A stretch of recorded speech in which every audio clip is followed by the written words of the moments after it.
ব্যস্ততম সুন্দর একটি বিকাল আপনাদের সাথে শেয়ার করছি। আসসালামু আলাইকুম, সবাই কেমন আছেন? আলহামদুলিল্লাহ আমি অনেক ভালো আছি। বিকালবেলা ছেলেকে নিয়ে একটু ছাদে আসলাম। সচরাচর আমি ওকে নিয়ে ছাদে আসি না, কারণ দেখতেই তো পারছেন ছাদে সারি করলে বাউন্ডারিতে তেমন কোনো সেফটির ব্যবস্থা নাই। এই জন্য প্রয়োজন ছাড়া আসা হয় না। আর আজকে ছাদের উপরে ট্যাঙ্কি দুটোও পরিষ্কার করা হয়েছিল, যার কারণে আমরা একটু দেখতে আসছিলাম আর কি। প্রত্যেকদিন বিকালবেলা হলে আমার ছেলেকে নিয়ে একটু বাইরে বেরোনোর চেষ্টা করি, যার কারণে আজকে নিচে কোথাও না যাওয়ার কারণে ছাদেই চলে আসলাম।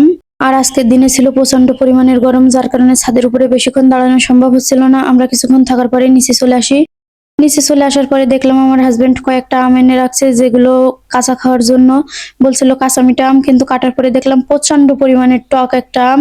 আমি কাঁচা আম বা তেঁতুল, এক কথায় টক জাতীয় ফল, তেমন একটা কাঁচাটা খেতে পারি না। তারপরেও যেহেতু বছরের প্রথম কাঁচা আম, এই জন্য একটু মন চাইলো খেতে, যার কারণে কয়েকটা কেটে নিয়ে আর এখানে একটা মশলা বানিয়ে নিয়ে আসছি। এর ভিতরে ছিল শুকনো মরিচের গুঁড়া আর বিট লবণ, লবণ, অল্প একটু চিনি, সবকিছু মিক্সড করে একটি মশলা বানিয়ে এখানে নিয়ে বসছিলাম, দু একটা খাচ্ছিলাম আর কি। মেন উদ্দেশ্য ছিল বেলকনিতে বসে কিছুক্ষণ টাইম কাটাবো, এই কারণে আর কি। আর দেখতেই তো পারছেন আমাদের বেলকনিতে খুব সুন্দর একটি পরিবেশ দেখা যায়।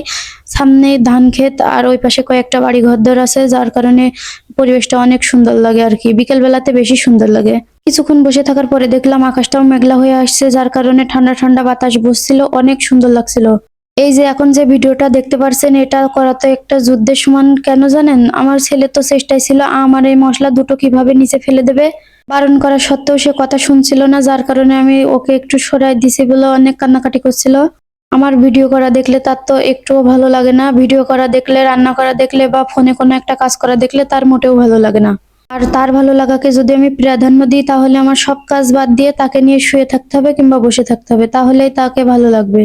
আমি সবসময় চেষ্টা করি সে যখন ঘুমায় থাকে তখনই ভিডিওতে ভয়েস দেওয়ার, কারণ আমি যদি ভয়েস দিতে শুরু করি পাশে এসে আম্মু আম্মু বলতেই থাকবে, বারণ করলেও শুনবে না। যদি আমি অন্য ঘরে যে রুমের দরজা দিয়ে ভয়েস দিতে শুরু করি, তারপরেও সে দরজাটা ধাক্কাবে, শব্দ করবে, এগুলোই চলতে থাকবে আর কি।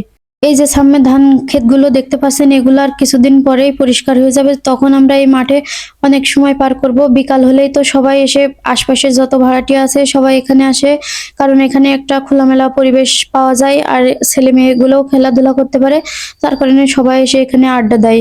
কিন্তু দু একদিন যদি আবার একটু ভারী বৃষ্টি হয়, তাহলে এখানে পানি জমে থাকে, যার কারণে আর বের হওয়া যায় না। সব মিলিয়ে দু একদিন টাইম পাওয়া যায় আর কি আড্ডা দেওয়ার।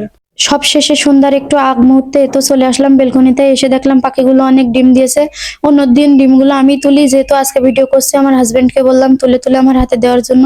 আর এই তো সে এগুলো তুলেই আমার হাতে দিচ্ছে, ভিডিওর মাধ্যমে আপনাদেরকে দেখাচ্ছি, এই আর কি। বর্তমানে সব কাজগুলোর মধ্যে এটা কিন্তু আমার একটি পছন্দের কাজ, যেটা আমি রিলসে আগেই বলেছি।